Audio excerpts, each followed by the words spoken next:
जय गुरुदेव। जय गुरुदेव की डायरी से। जय गुरुदेव ने कलम चलाई। दया करे संत प्रभु, मानो अपना सब खो चुका है। विवेक धन, धैर्य धन, विश्वास धन, प्रेम धन, सत्य धन, दान, वीरता और त्याग धन, सब कली में मनुष्य माया रूपी पर्दों में अपने इंद्रियों को बेच चुका है। होशियार, होश में आओ, जागो और उन संतों को पकड़ो जो आत्मज्ञानी हैं। वैसे संतों को पहचानना हंसी खेल नहीं।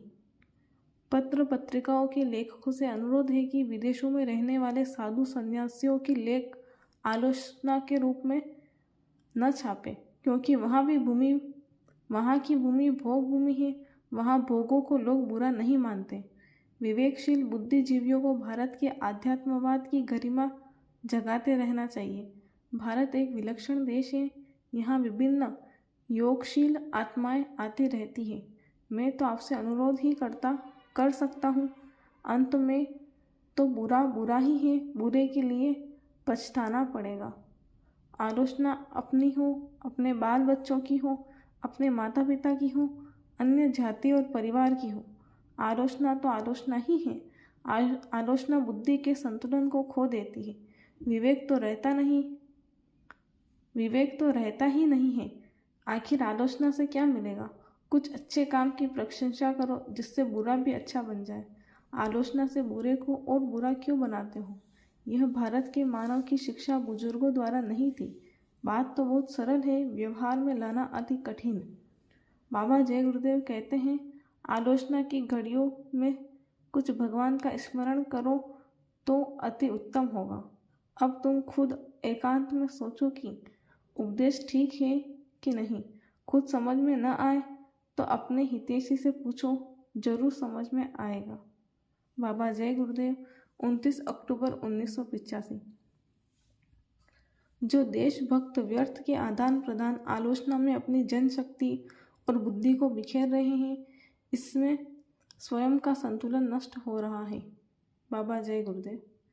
प्रकृति नमूना पेश कर रही है।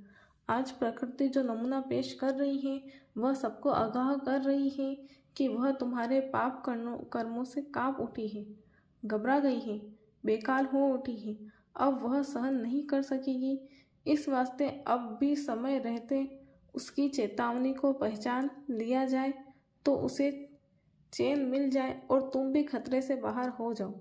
मगर ये इंसान हजारों प्राणियों को हर पल सताने वाला, उन्हें मार कर काट कर अपना पेट भरने वाला, उनको चूस कर निचोड़ कर खून पीने वाला, उन्हें निर्धन भिखारी बनाने वाला, उनकी इंसानियत को लूटने वाला और लूट कर महल बंगले बाग बगीचे बनाने वाला, उनके जीवन से खेलने वाला, तू शैतान और हैवान से बदतर हालत धारण करने वाला बन चुका है।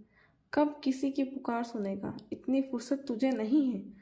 तब प्रकृति कुदरत तुझसे इतनी परेशान और तंग आ गई है कि वह काँप रही है और पुकार कर खबरदार कर रही है, मगर होश नहीं आता। बाबा जय गुरुदेव, 21 अक्टूबर 1964, जयपुर। वासना के वेग आने पर, जब वासना का वेग आता है उस वक्त गुरु याद नहीं आते हैं।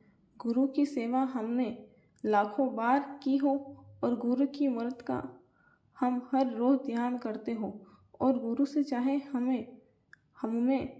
हमने इतना प्यार किया हो कि हम बगैर उनके दर्शन के नहीं रह सकते हो। पर जब इंद्रियों के मंडल में हम पहुंच जाते हैं और इच्छा हमारी जाग जाती है, उस वक्त यदि गुरु हमारा प्यारा सामने खड़ा हो, वह मुझको दुश्मन की भांति नजर आता है। कलयुग में नाम कमाई सार है। बाबा जय गुरुदेव। संत महात्मा समाज को जोड़ने आते हैं, न कि तोड़ने। जय गुरुदेव।